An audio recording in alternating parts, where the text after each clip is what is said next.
A Fundação Fé e Cooperação está a apostar em projetos de defesa e promoção da língua portuguesa como ferramenta de educação.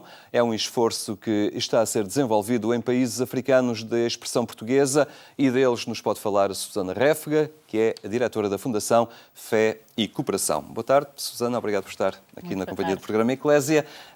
Neste dia que é de Portugal, em que recordamos também as nossas comunidades imigrantes dispersas pelo mundo, é também ocasião propícia para lembrar os lugares onde já tivemos na história e onde continuam a estar hoje muitas organizações de desenvolvimento. É o caso da Fundação Fé e Cooperação, que, no caso com alguns países de expressão portuguesa, países africanos, está a desenvolver alguns programas de reforço também da presença da língua portuguesa. É certo. De facto, nós trabalhamos muito nesta área da educação e a língua é um fator essencial. A língua que nos une a todos os países de língua oficial portuguesa é, antes de mais, uma ponte entre estes povos. Falamos todos a mesma língua, temos este património em comum e depois, a partir daí, podemos desenvolver trabalho conjunto. A língua portuguesa é para nós uma ferramenta essencial, como dizia na sua introdução, para a área da educação. Nós não nos vemos como promotores da língua portuguesa per si, mas sim a língua portuguesa ser uma forma de trabalharmos a educação, porque sem língua a educação também não dá os seus frutos. E é isso que estamos a fazer, sobretudo na Guiné-Bissau, mas também em Moçambique e agora em Angola, menos na área da educação, mas também foi uma área que já trabalhámos no passado com programas das dioceses nestes países. Estamos a falar de educação, da língua portuguesa e também não podemos ignorar que nestes países há uma pressão também muito grande por parte de outros grupos linguísticos, o caso do inglês, interesses comerciais de investidores que também se vão instalando nesses próprios locais e no interesse dos próprios investidores portugueses, dos nossos empresários que eventualmente depois querem estabelecer-se. É importante o português, é importante não deixar morrer esta presença de séculos, não é? Do passado histórico, mas que hoje é determinante também para, como dizia, para a própria promoção e educação destes povos. Sim, de facto, os contextos geográficos são diversos. De facto, em Moçambique sentimos muita pressão do inglês. Exato. Na Guiné-Bissau sentimos mais a pressão do francês pelos países que estão em torno. Exatamente. Mas estes países escolheram o português como língua oficial e, de facto, este vínculo do português ao conhecimento, à educação, é muito importante para estes países, depois também para o mercado de trabalho. Claro que a questão do Brasil também não podemos esquecer que, sendo um país com uma população tão grande, é muito importante. E a língua portuguesa também já faz parte da história destes países e da sua cultura e da sua identidade. É verdade que a maioria das pessoas que nascem nos países, estou a falar em particular dos países africanos, mas Timor, exatamente a mesma situação, o português não é a língua materna, não é a primeira língua que aprendem em casa, com os pais, com os irmãos. É uma língua que surge mais tarde, até muitas vezes designamos por língua segunda, mas isso é uma riqueza, não é? Costumamos dizer que é raríssimo encontrar um africano que fale só uma língua, quase todos falam duas ou três, e o português surge muito com este vínculo, então, à educação, numa primeira fase, depois mais tarde a toda a parte do mercado de trabalho, que também é muito importante. E por isso a língua portuguesa é muito importante desde uma tenra idade. E nós na FEC estamos a apostar muito no pré-escolar, precisamente, para que as crianças, quando entram no primeiro ano da escola, já tenham noções de português, nomeadamente competências orais, para depois poderem aprender com facilidade. Uma criança que entra para o primeiro ano da escola e vai aprender numa língua que lhe é estrangeira, tem logo à partida um problema, pode ser um problema de aprendizagem, parte já em desvantagem. E agora, nestes últimos anos, nós temos, de facto, olhado para os mais pequeninos, aqueles que têm 4, 5 anos, e promovido a língua portuguesa de uma forma lúdica, não é? Porque nestas idades é dessa forma que funciona. E, por exemplo, hoje mesmo, em Bissau, vamos ter um teatro para as crianças. Estamos a celebrar na Guiné-Bissau o mês da criança, ao longo do mês de junho, e vamos ter vários eventos, o de hoje com o Centro Cultural Português de Bissau e Porque a língua pode chegar de muitas formas. Pode chegar nos livros, pode chegar no teatro, pode chegar através de ouvir histórias e, de facto, ao longo destes anos, a FEC tem trabalhado a língua de inúmeras maneiras. Este trabalho está a ser assegurado de que forma? Tem no terreno elementos ligados à Fundação Fé e Cooperação que vão trabalhando no dia-a-dia com aquelas crianças.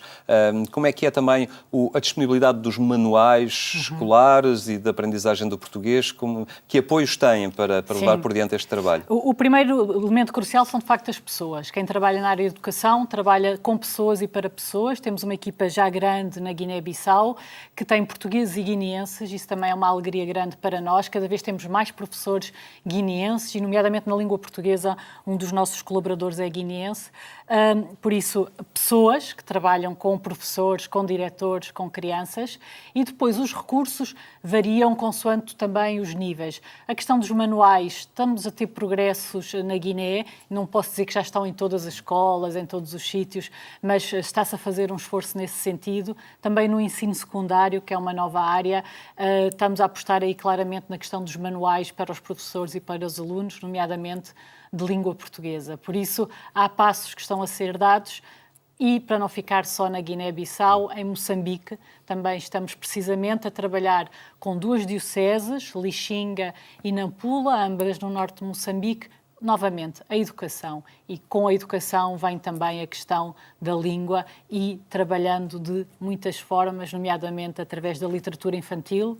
É outro ponto de entrada muito interessante, através da promoção de literatura, não só portuguesa, mas também africana. Há excelentes contos em língua portuguesa, de tradição africana, e são tudo formas de irmos divulgando esta língua, que é um património, como dizia no início, muito rico e comum a tantos povos. A Fundação Fé e Cooperação é uma organização de desenvolvimento, mas de alguma forma também se articula com outras instituições. Há organismos públicos que funcionam também para estimular o português nestas zonas. Há aí algum género de proximidade, de projetos que apresentam e depois recebem financiamentos? Nós aqui em Portugal trabalhamos sobretudo com o Instituto Camões, que precisamente tem as duas vertentes. Tem a vertente da cooperação e a vertente da língua. Nós, como digo, vimos da cooperação e é aí que nos posicionamos, por isso a língua para nós é uma ferramenta e não um fim em si. Não é a nossa missão promover a cultura portuguesa, mas sim promover a educação, promover a saúde, mas estamos a trabalhar muito proximamente com o Instituto Camões, precisamente fazendo estas pontes. E depois nos países com as embaixadas, com os centros culturais. O Centro Cultural Português em Bissau é um espaço onde temos dinamizado muitas atividades, mas também em Luanda. Por isso, unindo esforços com os outros atores públicos e também outras organizações não governamentais e a Igreja, que tem um papel preponderante nesta área, não é? A língua também é a língua que é utilizada muitas vezes, também a língua nacional e as línguas locais, mas muitas vezes também passa pela língua com que rezamos, a língua com que celebramos a nossa liturgia, e por isso há também um trabalho grande com as dioceses na área da educação. A história vai apagando algumas eventuais dificuldades que olhem o português ainda com resquícios de colonialismo, de uma presença que tem o peso de uma história que às vezes não era a mais agradável. Como é que se sentem lá nesta promoção do português, a nível também da educação, num país que é hoje independente, que já foi do Império Colonial Português? Sim. As realidades são diferentes, de facto, consoante os países. Penso que, por exemplo, a situação de Timor é, de facto, uma situação bastante diferente do resto dos países africanos, em que há menos falantes de português, comparando com a maior parte dos países com que estamos a trabalhar em África. Penso que não. A questão da língua, foram os países que tomaram essas decisões, foram os governos desses países que optaram pelo português e nós não sentimos aí uma fricção ou uma tensão, sobretudo quando temos a capacidade de olhar para a diversidade das línguas como uma riqueza e não como um obstáculo. Ou seja, o crioulo não está contra o português, nem o português contra o crioulo. São línguas que coexistem, são línguas que podem perfeitamente viver lado a lado e, se calhar, para manifestar certo tipo de coisas, as pessoas vão utilizar o crioulo, noutros contextos vão utilizar o português.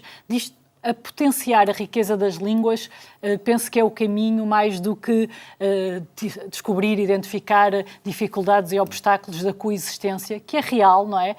Das várias línguas nos países. Muito bem, Susana Réfega, muito obrigado por ter partilhado connosco este trabalho que estão a desenvolver. Estamos neste dia que é de Portugal e das comunidades em que lembramos a nossa língua, o nosso património português. Obrigado pela sua presença. Obrigada.